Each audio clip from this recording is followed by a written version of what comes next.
ഏതാണ്ട് 680ഓളം ബ്രാഞ്ചുകളായി പ്രവർത്തിച്ചിരുന്ന ഏറ്റവും മികച്ചൊരു സൂപ്പർ മാർക്കറ്റായിരുന്ന ഹൈറീച്ച് എന്ന സ്ഥാപനം ഏതാനും മാസങ്ങളായി പൂട്ടിക്കിടക്കുക. ഏതാണ്ട് 680ഓളം സൂപ്പർ മാർക്കറ്റുകൾ ഇന്ന് ഈ സംസ്ഥാനത്ത് പ്രവർത്തിക്കുമ്പോൾ 16 ലക്ഷത്തോളം ജീവനക്കാരാണ് വിവിധ പോസ്റ്റുകളിലായി ഈ സ്ഥാപനത്തിൽ പ്രവർത്തിക്കുന്നത്. ഏതാണ്ട് 180 കോടിയോളം GST അടച്ചൊരു സ്ഥാപനം. പക്ഷേ ചില കുത്തിത്തിരിപ്പുകാർ കാരണം ഇന്ന് പൂട്ടിക്കിടക്കുക. ഇതിന്റെ പേരിലുള്ള കേസുകൾ പലതും നമുക്കറിയാം. ഒരു സിവിൽ കേസ് ആവുമ്പോൾ അത്ര പെട്ടെന്നൊന്നും തീരില്ല, കാരണം വളരെയധികം നീണ്ടുപോകും സിവിൽ കേസ്.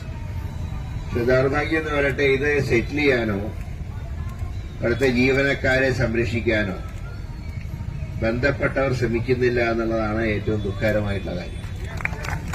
സംസ്ഥാന സർക്കാർ ഇക്കാര്യത്തിൽ അടിയന്തരമായി ഇടപെട്ട് ഈ പ്രശ്നത്തിന് പരിഹാരം ഉണ്ടാക്കണം. ഇത്രയും ലക്ഷങ്ങൾ ഇപ്പൊ നമുക്കറിയാം, കേരളത്തിലെ തൊഴിലില്ലായ്മ പരിഹരിക്കാനുള്ള സ്റ്റാർട്ടപ്പുകൾ തുടങ്ങുന്നു എന്ന് പറയുന്ന ഒരു കാലത്താണ് തുടങ്ങിയ സ്ഥാപനം അടച്ചുപൂട്ടുന്നൊരു സാഹചര്യം.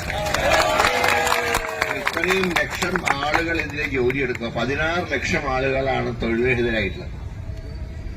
അതായത് തൊഴിലില്ലാത്തവർക്ക് തൊഴിൽ കൊടുക്കുന്ന സ്റ്റാർട്ടപ്പ് നടത്തുന്ന സമയത്ത് 16 ലക്ഷം ആളുകൾ തൊഴിലെടുത്തിരുന്നാൽ തൊഴിലില്ലാതാവുക.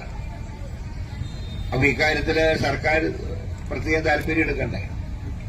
അതിന് പകരം സാധാരണ രീതിയിൽ ഒരുപാട് നമ്മുടെ നാട്ടിൽ ഒരുപാട് ചാനലുകളുണ്ട്. കേരളം ചെറിയ സ്റ്റേറ്റ് ആണെങ്കിലും ചാനലുകൾ ഒരുപാടുണ്ട്.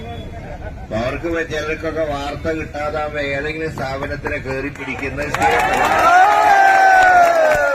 രാഷ്ട്രീയത്തിലെ വലിയ വിവാദങ്ങളൊന്നും ഇല്ലെങ്കിൽ അവര് മറ്റു കാര്യങ്ങൾ അന്വേഷിച്ചു പോകും. അങ്ങനെ കുറെ വാർത്തകളും ഒക്കെ വന്ന് പിന്നെ ഈ രംഗത്ത് മത്സരമുണ്ടല്ലോ. എല്ലാ രംഗത്തും മത്സരമുള്ള കൂട്ടത്തിൽ ഈ മേഖലയിൽ മത്സരമുണ്ട്. അപ്പൊ ഒരു സ്ഥാപനം മറ്റു സ്ഥാപനത്തിനെ ഇടിച്ചു കയറ്റാൻ ശ്രമിച്ചതിന്റെ ഭാഗമായി തന്നെയാണ് ഈ സ്ഥാപനത്തിന്റെ മേലെ ഇങ്ങനെ ഒരു എന്താ പറയുക, നാടൻ ഭാഷയിൽ ഇങ്ങനെ പുലികാലം വന്ന് ചാടി. പക്ഷേ അതിന് ഇത്രയും ജീവനക്കാരെ നമുക്ക് വരി കൊടുക്കണം. അപ്പൊ തന്നെ ഈ സ്ഥാപനത്തിൽ എത്ര പേര് ആത്മഹത്യ ചെയ്യുന്നുള്ളതിന്റെ കണക്കുകൾ എടുത്താൽ അറിയാം ഇതിന്റെ ഒരു ഭീകരമായിട്ടുള്ള അന്തരീക്ഷം എന്താ. അപ്പൊ ഗൾഫ് രാജ്യങ്ങളിൽ തന്നെ ജോലി നഷ്ടപ്പെട്ട